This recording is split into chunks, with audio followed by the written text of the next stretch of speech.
Justice is more important than peace, as the soul is more important than the body.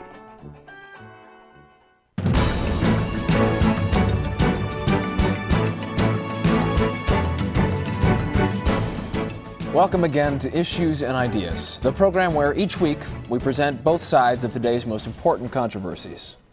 Today we'll be discussing the issue of social justice. I'm looking forward to it because I'm not even sure what social justice means. Our guests tonight are Senator Dave Davis, who is chairman of the Senate Subcommittee on Social Justice, and Ms. Claudia Klue, who is executive director of the American Citizens for Social Justice. Thank you both for joining us. Well, thank you for having me here. Thanks, it's great being here. Well, I guess the first question would be, what exactly is social justice? Well, I'm certain that although Ms. Klue and I do not agree on very many things, we would at least agree on that. I'm not so sure, Senator. Well, now, social justice has to do with protecting the rights of all of our citizens. Social justice is not about protecting rights, it's about providing rights. Now, let me finish, please. How about you let me start? But now, as I was saying... You just wanted to control the discussion, control all the discourse, cut off the debate. No one has done more to protect free speech than Protect free speech? You won't even let me talk. But as I was saying, I have introduced legislation concerning social justice My issues. organization has fought for policies that Congress hasn't even begun to look at, such as chairman of the Social Justice Committee, I have held many hearings on I have never once been invited to testify at any hearing, even though I'm widely recognized as an advocate for social justice. A great many of our citizens from across this land have attended these hearings, and the consensus is unanimous. Our studies show that the American people have no confidence in legislative solutions to these problems. First of all, the rights of women and children are not being recognized. This is not just about protecting women and children. This is about protecting all persons, including corporations. Oh, if you want to talk about corporations, let's talk about jobs. Let's talk about protection in the workplace. I'm talking about protecting the American dream. I'm talking about equal rights. Building stronger communities. Whole segments of the population are being ignored, shut out. Respecting the rule of law. I'm talking basic rights. We need to get away from partisan politics for just one moment. There are moral issues affecting everyone. The American people deserve better than this. What do we get for our tax money? What about accountability? Why isn't health care a matter of social justice? And why hasn't the government done anything to lower the cost? What about safe neighborhoods and decent housing? And what about education? Excuse me. What exactly is social justice? If people are unsure about what social justice is, and they are unsure, they seem to be even more confused about what Catholic social teaching is. It's a subject that quickly gets politicized, and unfortunately both ends of the political spectrum tend to misunderstand it and misrepresent it.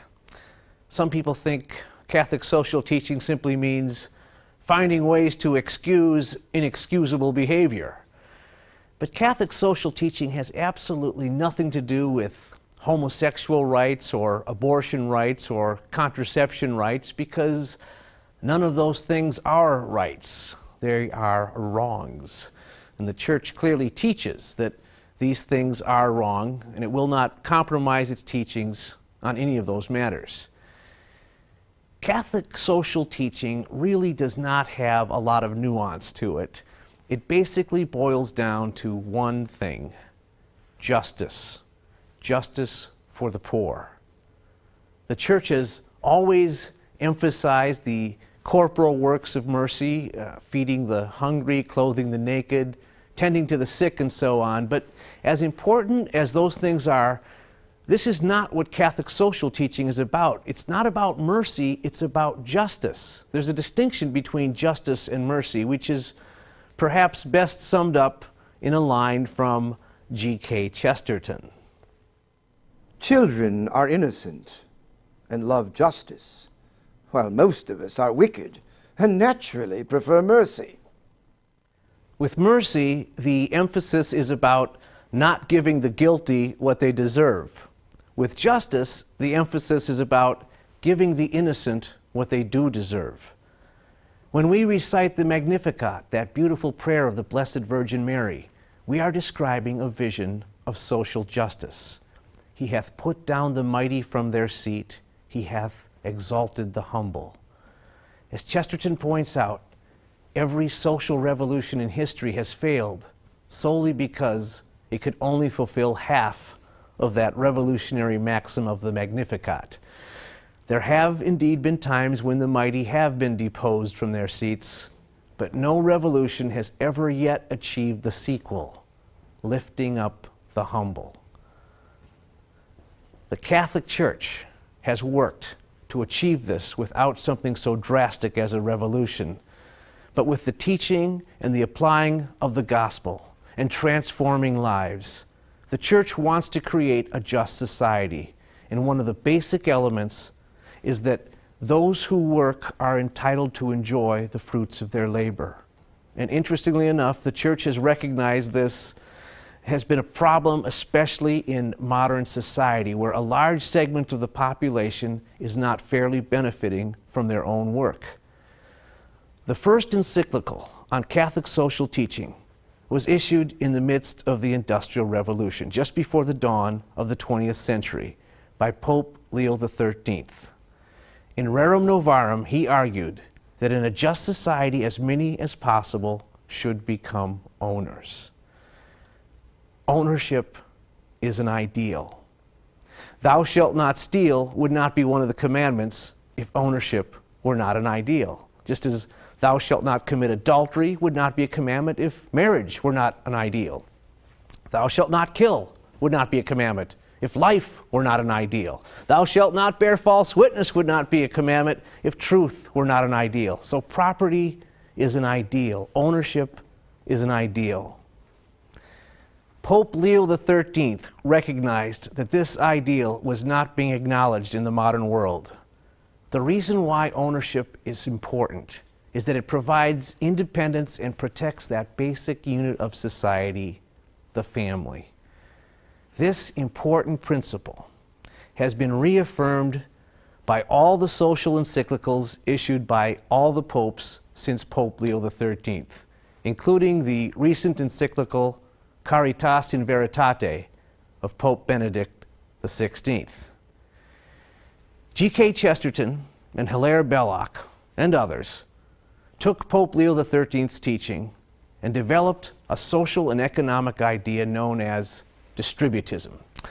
It differs from both socialism and capitalism, and the best way of explaining it is that socialism is based on communal rights and capitalism is based on individual rights, but distributism is based on family rights and on the idea that a society and an economy should protect and nurture and serve that primary institution of a father, a mother, and children.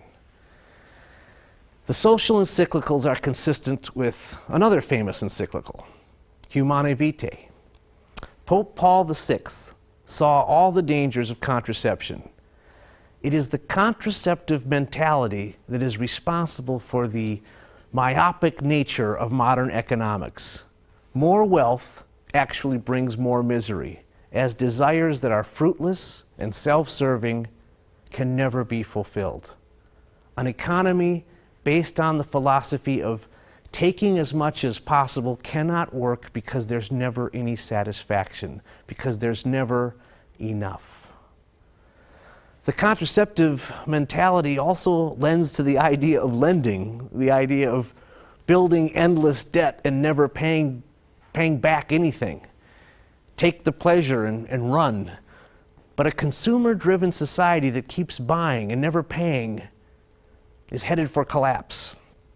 This follows the same mode of insanity described by Chesterton when he talks about a modern world that exalts lust but forbids fertility. It cannot be sustained. And yet, anyone who talks about restraint is vilified, whether it is restraint about free trade or free love. But the truth is that neither trade nor love are free. Both require responsibility and discipline. Both require limits. It's this idea of limits that the modern world finds so repugnant. Freedom is mistaken to mean throwing off restraint, but true freedom exists within the rules. Freedom, which is self-government, means self-control. Doctrine and discipline says Chesterton, may be walls, but they are the walls of a playground. It's interesting how we eagerly await certain encyclicals, but the fact is there has never been a real surprise in any of them. The Pope simply affirms the truths that the Church has always affirmed. It's always been about the continuity of truth. The encyclicals are needed only because the world changes and needs to hear the old truths stated once again. The great surprise of Humanae Vitae was that the Church was not going to give in to the world. Lust is still wrong. The great surprise of Caritas in Veritate was that the Church was not going to give in to the world. Greed is still wrong. In both encyclicals, the family is defended. We cannot have sexual arrangements that destroy the family. We cannot have economic arrangements that destroy the family. Distributism defends the ideal of ownership, keeping the connection between home and work rather than separating the two, as the modern world has separated everything from everything else. We've seen the separation of work from home, the separation of business from morality, the separation of morality from religion, the separation of sex from birth, and the separation of husband from wife. Catholic social teaching tries to put a broken world back together.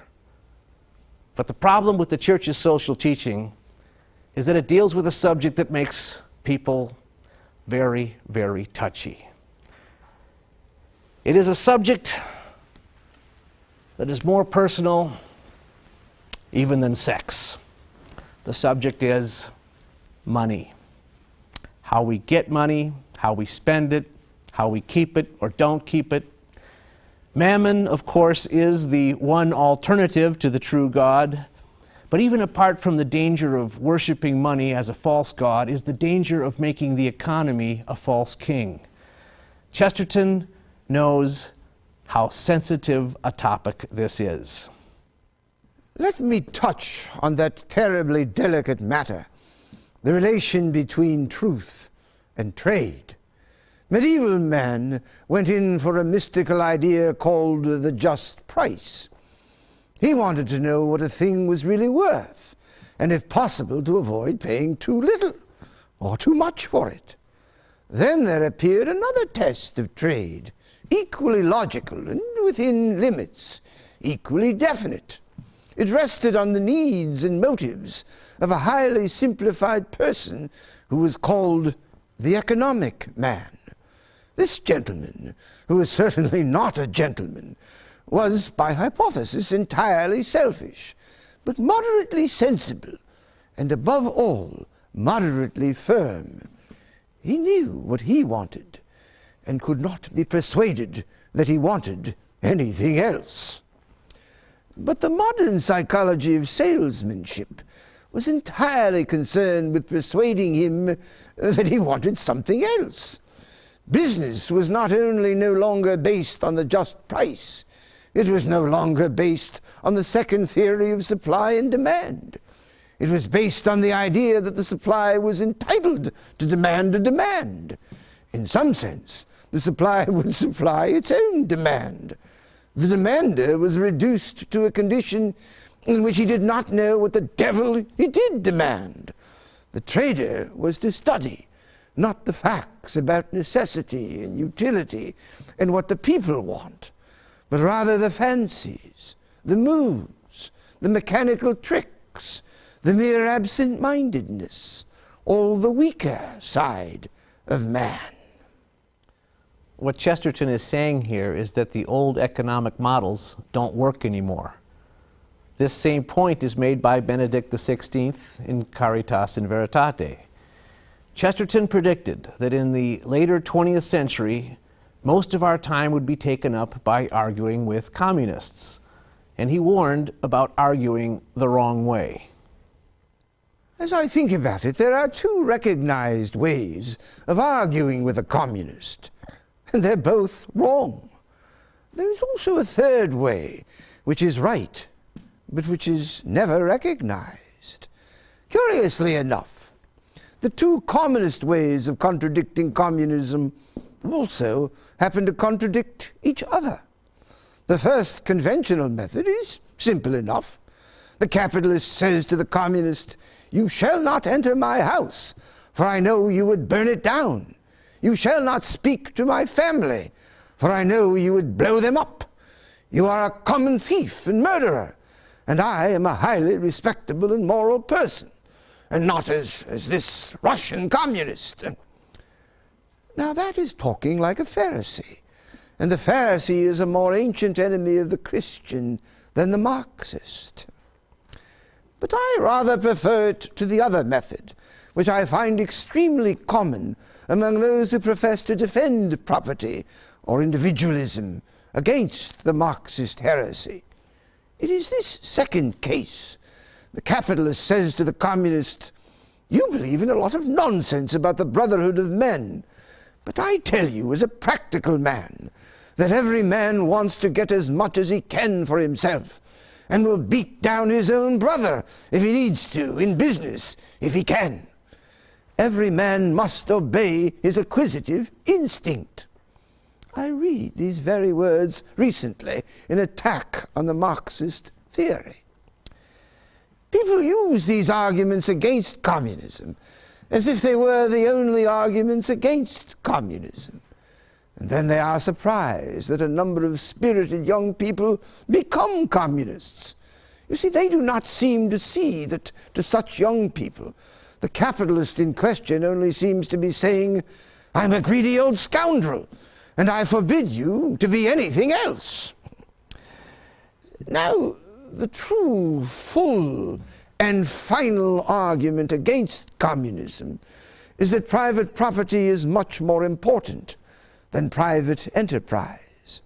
A pickpocket represents private enterprise, but we should hardly say that he supports private property. Private property is not a bribe that exists for the sake of private enterprise. On the contrary, private enterprise is only a tool or weapon that may sometimes be useful to preserve private property. And it is necessary to preserve private property simply because the other name for it is liberty. On the one hand, it is not merely a conventional respectability. On the contrary, it is only the man with some property and privacy who can live his own life freely. On the other hand, it is not a mere license to trade, still less a mere license to cheat. On the contrary, the whole point of property is that in that alone can be naturally nourished the sentiment of honor. In Caritas in Veritate, Pope Benedict makes it clear that every economic decision has moral consequences, and that we have to act with principles other than pure profit. If capitalism is mere acquisition and accumulation, it will always provoke communism. Big business and big government are dueling giants that are chained to each other. The church defends the freedom to trade, to buy, and to sell, but rights presuppose responsibilities. Every freedom is a potential abuse of freedom. The role of the state is to protect against the abuses. Chesterton says government is only an accidental and even abnormal necessity arising from the imperfection of life. The state cannot become a universal provider, or else, says Chesterton, it's just another big shop. Taking care of the poor means more than giving them handouts. It means creating a society that restores their dignity. The key to human dignity is liberty. There are many reasons for Chesterton's importance, but perhaps the most overlooked is that he is a defender of liberty. It's a word that we all like the sound of, but we seldom think about what it really means. We apparently haven't been thinking much about it in modern times as we've watched it erode. Every time we trade freedom for security, we soon watch it become slavery. We have to start doing more things for ourselves. Liberty means doing things and not having them done for us. It is a freedom that we want everyone to enjoy. Chesterton says, liberty is life, and heaven is symbolized by wings, and hell is symbolized by chains. I'm Dale Ahlquist, and thanks for joining us on the Apostle of Common Sense. And please, support the American Chesterton Society and help us make common sense more common.